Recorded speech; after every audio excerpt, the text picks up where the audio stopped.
Sports News now. Here's Charles Aruka. Charles. Well, thanks, Ijoma. Welcome to Sports News.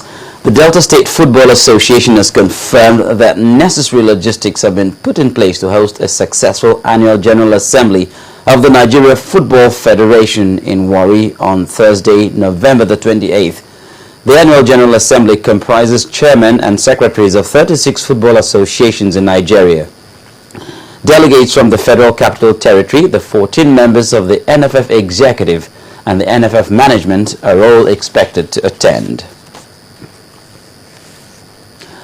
A Toronto Football Club striker Bright Dike says he'll fight to make Nigeria's final squad to next year's World Cup. Dike, who scored his second Eagles goal against Italy in the recent friendly against the Italians in London, is aware that competition for places in attack will again be fierce. He'll be contending with the likes of Emmanuel Emenike, Brown Ideye, Ahmed Musa, Obinan Sofo, and Shola Ameobi, who are all ahead of the US-based striker in the pecking order.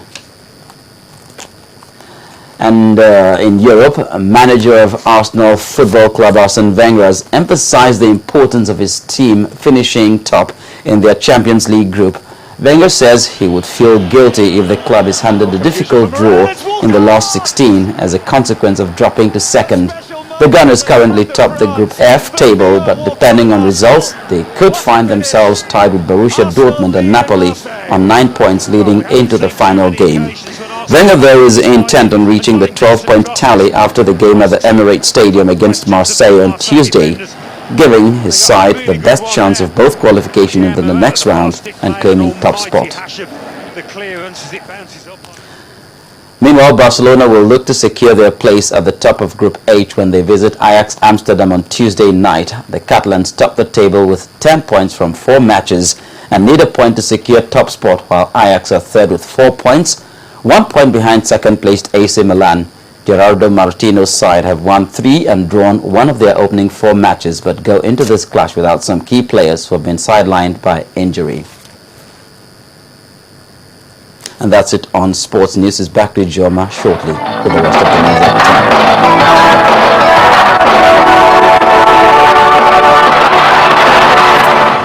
Unveiling the new look of Guinness. Discover a colorful world of more.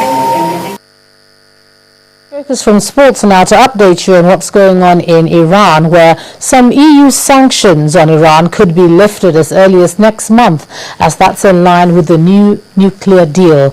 Crowds in Tehran cheered negotiators who had agreed to curb some of Iran's nuclear activities in return for sanctions relief. Here's Cynthia Are with the rest. Well, despite what Israel has to say, the White House says the U.S. President Barack Obama has reassured Israel that it has no good reason to be skeptical about Iran's intentions and has promised to consult its ally closely.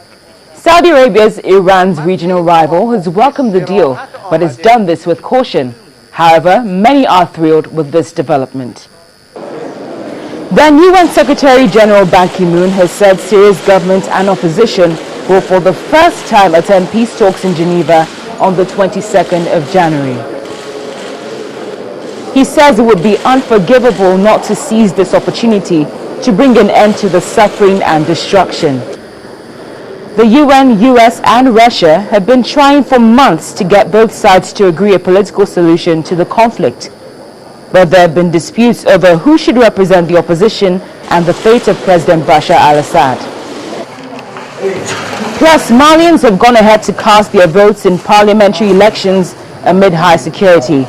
This is the second nationwide poll since the French military intervention against Islamist militants in the north earlier this year.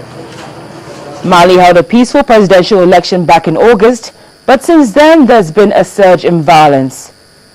Extra French troops were deployed to Kidal, where 2 French journalists were killed earlier this month. And that's it from me. Those are the top stories on the Foreign Sea.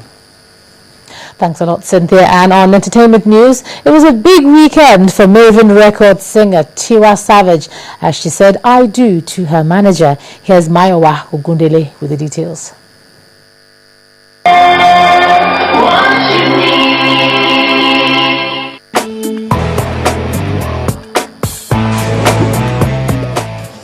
On entertainment news tonight, Nigerian music diva Tiwa Tokwe Savage Saturday afternoon officially got married to her boo, Soji Balogun, at a star-studded private traditional ceremony in Lagos.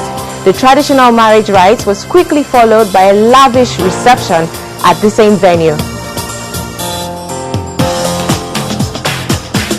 The white wedding is scheduled for early 2014. In other news, 17-year-old Cynthia Abdullahi has been crowned the 2013 Next Supermodel. It's about time! Wow! The Kogi State Bond model shades off competition from 15 other contestants at a keenly contested finale over the weekend. Abdullahi walks away with a brand new sedan car and many other incentives. Kenny's music singer Essence has returned to the drawing board as she hopes to redefine her style for her upcoming new singles. The singer, who is gearing towards celebrating 10 years of professional artistry, has revealed to Entertainment News on Channels Television that she is planning to return to singing pure R&B tracks without fear of losing out on mainstream recognition. I'm going back to the basics. There was a sound that was Essence, but R&B and everything, has enough playing field. So I want people to really know, because I believe people don't really know what Essence is all about. So I want to give them the essence of Essence. On the foreign scene, American singers Taylor Swift and Rihanna won big at the 2013 edition of the American Music Awards held over the weekend. Swift added the Artist of the Year prize to her kitty of awards, while Rihanna earned the prize for the Best Soul R&B Female Artist. The event highlight included eclectic performances from the delectable Jennifer Lopez and guitar-wielding Justin Timberlake. That's all on EN tonight. It's back to the main news.